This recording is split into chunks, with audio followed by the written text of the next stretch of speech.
받아서 주님의 부활을 의심하도록 만들었습니다. 또한 그 의심이 우리로 하여금 주님을 부인하게 했고 많은 사람들이 의단에 빠져서 하나님을 배역하고 멸망의 길을 걸어가고 있는 것입니다. 지금도 수많은 사람들이 부활의 주님을 알지 못한 채 미혹된 마음을 통해서 이단 가운데 빠지게 되는 것이죠. 부활은 주님의 십자가 죽으심을 전제로 우리 가운데 말씀을 합니다. 여러분, 부활의 주님이 기쁘십니까? 내가 부활될 그날들을 소망하면 여러분 마음에 기쁨이 일어납니까? 부활의 사건이 나를 위해 주님께서 부활의 첫 열매가 되셨다라는 그 사실을 여러분들은 믿으십니까? 그렇다면 여러분, 먼저 우리가 주님과 함께 나를 십자가에 못 박아야 한다는 것입니다. 우리 주님은 죽으셨기에 부활하실 수 있었습니다. 우리도 주님의 재림 때에 부활되기를 원한다면 우리는 우리의 삶을, 우리 자신을 주님과 같이 십자가에 못 박는, 나를 죽이는 삶을 살아야 하는 것입니다. 십자가 사건과 부활과 관련하여 오늘날 많은 사람들이 심각하게 오해하는 것들이 있습니다. 그것은 먼저 주님의 죽으심과 고난에 대하여 너무나 우리가 편안하게 쉽게 이해하고 있다는 것이죠. 한국교회 가운데 일부가요, 주님의 십자가의 고난을 기억한다라는 그런 의미로 사순절의 기간들을 성대하게 지킵니다. 금식도 하고 경건하게 보내자라는 그런 의미에서 이 사순절을 지키죠. 그러나 그와 같은 행위와 행실은 결코 사람을 의롭게 만들어주거나 거룩하게 만들어주지 못합니다. 분위기만 잡을 뿐, 흉내만 낼 뿐, 경건의 능력이 없는, 경건의 모양만 있는 그런 우리의 거칠애에 불과한 것입니다. 중세의 사순절은요, 형식과 행위가 극도로 표현되기 시작했습니다.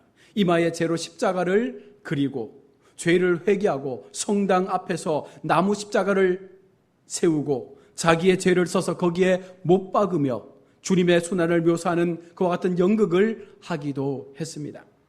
금식과 십자가, 연극과 여기에 등장시키는 여러 가지 많은 다양한 그와 같은 쇼들이 각종 상징과 그 묘사하는 것들이 주님께 초점을 맞추고 있는 것이 아니라 어쩌면 사람의 행위와 거기에 모인 사람들의 그 감정에 초점을 맞추고 있는 것이 아닙니까? 여기에 적극적으로 참여함으로써 사람의 선행과 고행, 의식적인 행위 등이 강조되었고 여기에 더해져 십자가를 지신 주님이 걸어가셨다라는 그 의미를 붙인 고난의 길이라 불리는 비아 돌로로사 그리고 성지 순례 등이 고안되어진 것입니다. 이것들을 사람들에게 강력하게 어필하며 이것이 하나의 상품화 되기도 했습니다. 이는 결국 하나님의 은혜와 인간의 행위를 통한 구원론을 주장하는 그 당시에 로마 가톨릭의 중요한 전통이 되어진 것입니다. 이와 같은 사람의 전통과 행위에 대하여 반기를 들며 오직 은혜, 오직 말씀을 강조했던 종교개혁자들은요, 강력하게 이 사순절을 지키는 행위를 비판하기 시작했습니다. 겉으로는 그리스도를 따른다라고 하면서도 사람은 그 속에 선행과 공로가 은밀한 동기로 자리 잡고 있었음을 종교개혁자들은 간파한 것입니다. 기독교 강요에서 칼빈은 말하고 있습니다. 그때 벌써 사순절을 미신적으로 지키는 풍습이 있었다. 이것은 사람들의 이렇게 함으로써 하나님께 특별히 봉사를 한다고 생각하였고 그리스도를 거룩하게 모방하는 것이라고 해서 목사들이 권장하였기 때문이다. 그러나 그리스도께서 금식하신 것은 다른 사람들에게 모범을 보이시려는 것이 아니라 그렇게 복음을 선포하심으로써 복음은 사람의 교훈이 아니라 하늘에서 내려온 것임을 증명하시려는 것이었음이 분명하다라고 인간의 행위와 손으로 구원을 이루려는 어리석은 사순절의 전통에 대해서 강력하게 칼빈은 비판을 한 것입니다. 성령이 우리 안에서 움직이시고 역사해야만 한다는 것이죠. 성령께서 역사하셔서 우리 안에 은밀한 죄를 보게 하시고 나의 죄인됨의 그 비참함을 깨닫게 하시고 탄식과 애통함을 주셔서 우리가 죄의 문제를 도저히 우리의 힘으로는 어떻게 할 수 없음을 알게 하셔야 한다는 것이죠. 그리하여 내가 나의 경건을 이루는 것이 아니라 성령께서 주님의 고난과 죽으심을 묵상하게 하고 우리에게 구원을 향한 목마름을 갖도록 하게 하는 것입니다. 내가 하는 게 아니라 누가 하는 거예요? 성령께서 우리 속에 임하셔서 우리에게 그토록 그렇게 행하여 가신다는 것이죠. 우리가 사순절 음악을 틀고 사순절에 관련된 책을 읽으면서 그 속에 나타나는 감정적 어떤 느낌들을 우리가 경험하게 됩니다. 이것은 의도적이고 인위적으로 사순절의 분위기를 조장하는 인간적인 행위이지 여러분 그 속에는 성령의 역사가 있을 수 없는 것입니다. 종교개혁자들은 성령의 역사하심을 기다리는 것이야말로 인간이 하나님 앞에 할 수 있는 최대의 행위라고 말씀하는 거예요. 여러 가지 많은 행위를 통해서 주님의 부활을, 주님의 죽으심을 우리가 기억하는 것이 아니라 어쩌면 우리 속에 진정한 애통함의 그 죄의 고백을 통해서 나에게 성령의 은혜를 달라고, 나에게 성령의 임재를 달라고, 성령을 통하여 내가 살아가야 될 인생의 그 길들을 깨닫게 해달라고 고백하는 것이 먼저라는 것입니다. 오늘날도 사순절이 되면 금식을 하고 금욕을 하고 인터넷이나 TV를 줄이는 미디어 금식 같은 것들을 행하기도 합니다. 이 기간 사순절에 관련된 여러 가지 많은 자극적인 책과 영상들이 인기를 얻고 있습니다. 주님의 고난을 신이자 인간이신 그리스도의 고난과 죽으심이라는 엄중하고 엄숙한 구속의 사건으로 받아들이며 그 앞에 진지하게 무릎 꿇고 자기를 부인하고 십자가의 자신을 못 박는 철저한 회개와 돌이킴을 찾아보기 어렵다는 것입니다. 그저 감정에 호소하고 그 감정이 울컥해서 스스로 위안을 받는 모습으로 그렇게 사순절의 시간들을 보내고 있지는 않습니까? 그저 주님의 십자가와 관련된 경건한 책을 한 권 읽는 것으로 만족합니다. 십자가 사랑의 진리를 담은 거칠지만 투박한 성경의 말씀이 아니라 그저 우리의 감성을 자극하는 책들이 더 우리를 이끌어 가는 것이죠. 주님의 고난을 재현하는 십자가 지고 그 거리를 행진하는 쇼를 벌이기도 합니다. 그런 퍼포먼스 행위를 하는 것과 그리스도를 위해서 고난받는 것을 부끄러워하지 않는 것을 자랑스럽게 여깁니다. 무엇을 위한 행위입니까? 무엇을 위한 십자가의 행진입니까? 주님의 고난을 기념하라고 사순절을 정하고 금식을 하고 정욕을 참지만 이와 같은 것들을 자기 자신을 위해서, 자기 만족을 위해서 얻으려고 한다면, 주님을 위해서 하지 않는다면 가톨릭의 거짓된 사순절 수준과 준수와 다를 바 없는 우리의 행위가 되고 마는 것입니다. 주님이 고난받으시고 죽으신 것을 성도가 기억하며 자신을 돌아보는 것은 당연히 필요하며 중요한 것입니다. 제자들과 유월절 만찬을 하시며 주님께서 친히 당신을 기념하라고 당부하셨기 때문입니다.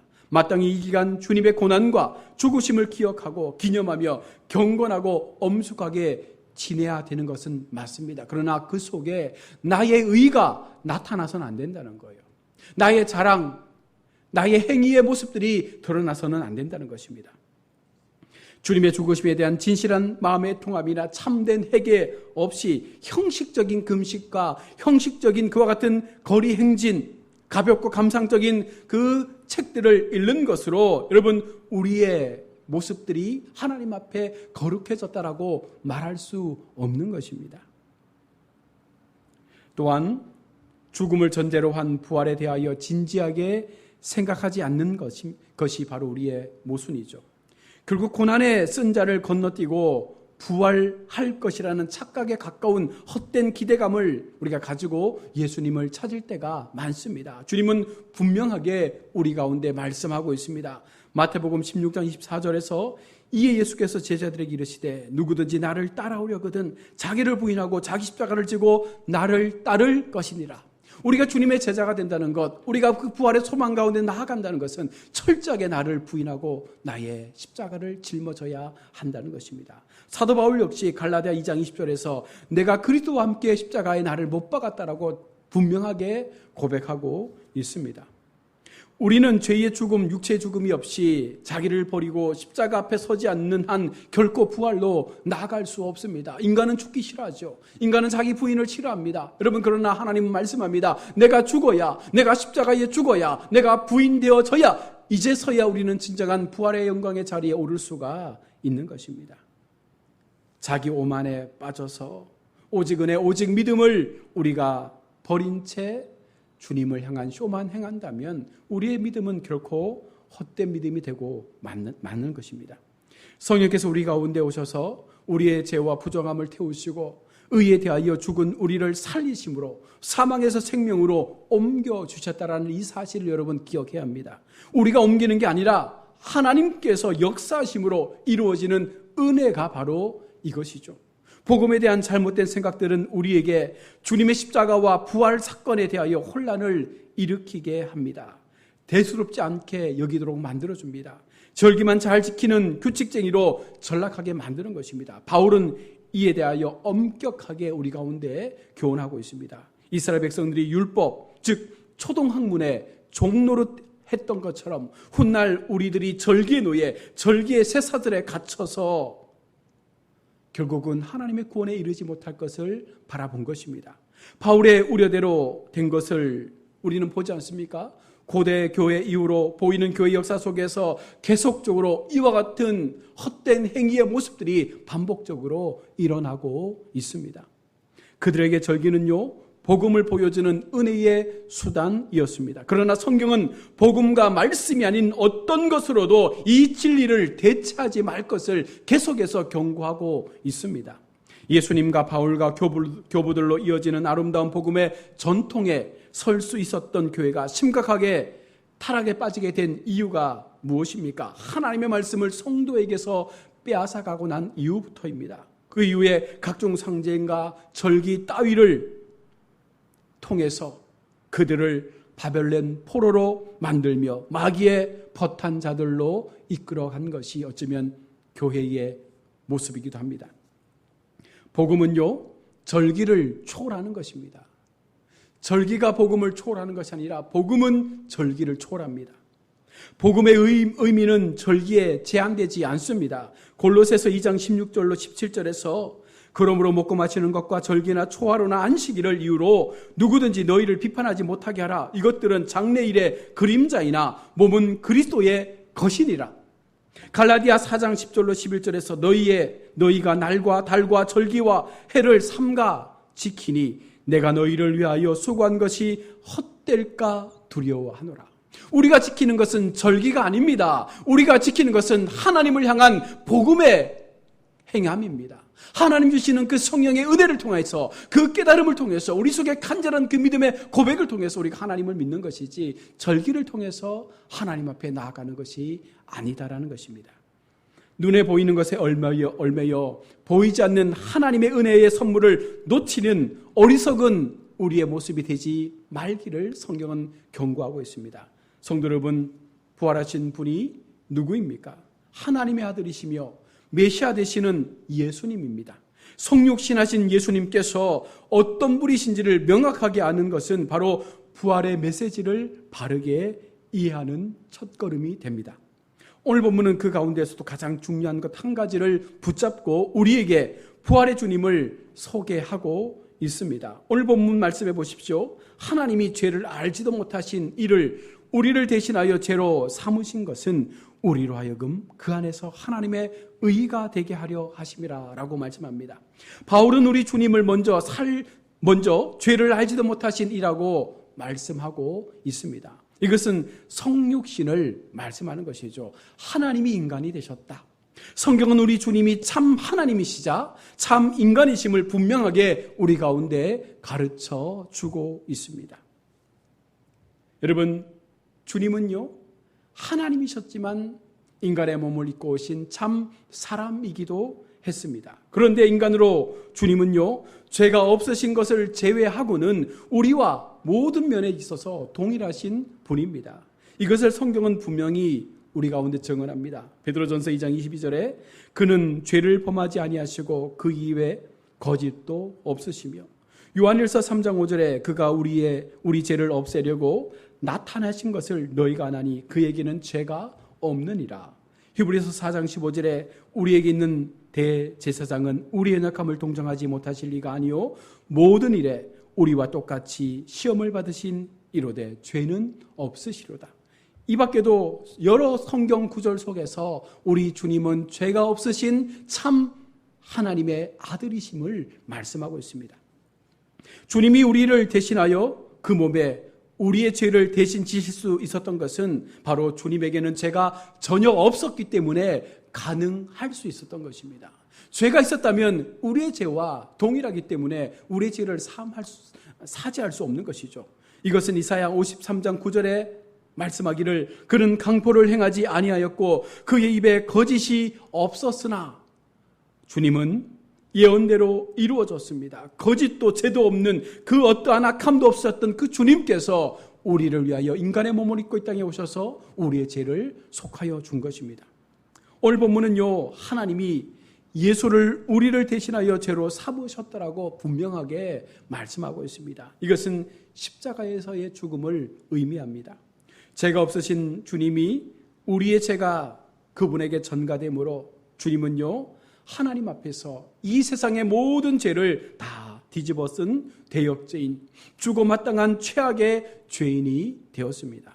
아담과 하와의 원죄로부터 우리 한 사람이 모든 죄, 과거, 현재, 미래에 아직 짓지 않은 죄까지도 예수 그리스도의 이름을 믿기만 하면 용서받을 수 있도록 그분의 몸에 모든 죄를 다 짊어지신 것입니다. 우리가 구원받지 못하고 지옥에 가게 된 이유가 무엇일까요? 나의 죄 때문입니까? 물론 우리의 죄 때문입니다. 그러나 우리는요, 반쪽만 알고 있는 거예요. 우리가 하나님의 구원에 이룰 수 없는 것은, 부활의 영광에 이룰 수 없는 것은요, 나를 위하여 이 땅에 오신, 나를 위하여 십자가에 죽으신 그 주님을 우리가 믿지 않기 때문에 우리는 지옥의 백성으로 떨어지게 된다는 것입니다. 예수 그리스도로 인하여 영원한 천국이냐 영원한 지옥이냐의 갈림길에 나눠져 있으며 그분의 이름을 믿어 구원을 주로 받아들이는 자가 그가 아무리 많은 죄를 저질러 살았다 할지라도 이 세상을 살면서 이 세상 모든 사람에게 가장 선하고 의로운 모습의 삶을 또한 살았다 할지라도 예수의 이름을 의지하느냐 예수의 이름을 의지하지 않느냐에 따라서 그의 결과는 달라진다는 것입니다.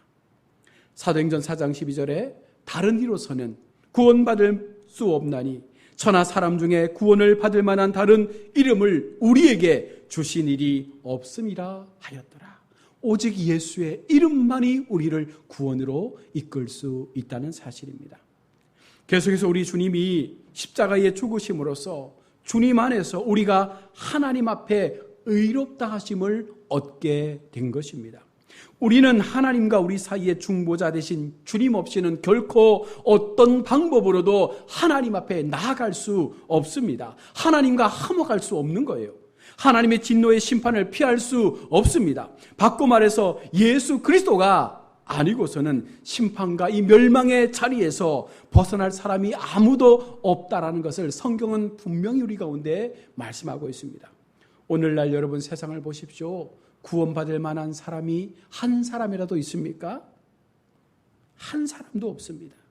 그들의 삶의 행위 속에 그들 모두는 다 지옥 갈 백성의 모습을 가지고 있습니다. 그래서 성경은요 말씀합니다. 의인은 없나니 한 사람도 없다.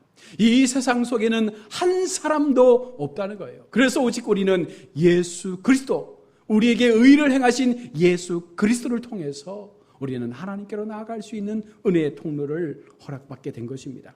구원받을 만한 사람도 없거니와 하나님께서 반드시 구원해 줘야겠다라고 믿을 만한 사람조차도 이 세상에는 아무도 없습니다.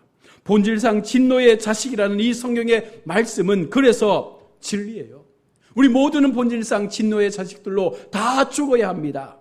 악한 자들이 착한 일 한두 가지 한다고 해서 나의 죄가 씻겨지는 것이 아닙니다. 우리가 세상 가운데 선을 행하고 아무리 많은 구제를 행한다 할지라도 여러분 그 죄가 가리워지거나 그 악이 제하여지지 않는 것입니다. 죄가 없으신 주님께서 십자가에서 우리의 죄를 대신 지고 대신 죽으심으로 말미암아 우리의 죄값을 치른 주님을 믿을 때 우리는 그 자리에 설 수 있습니다.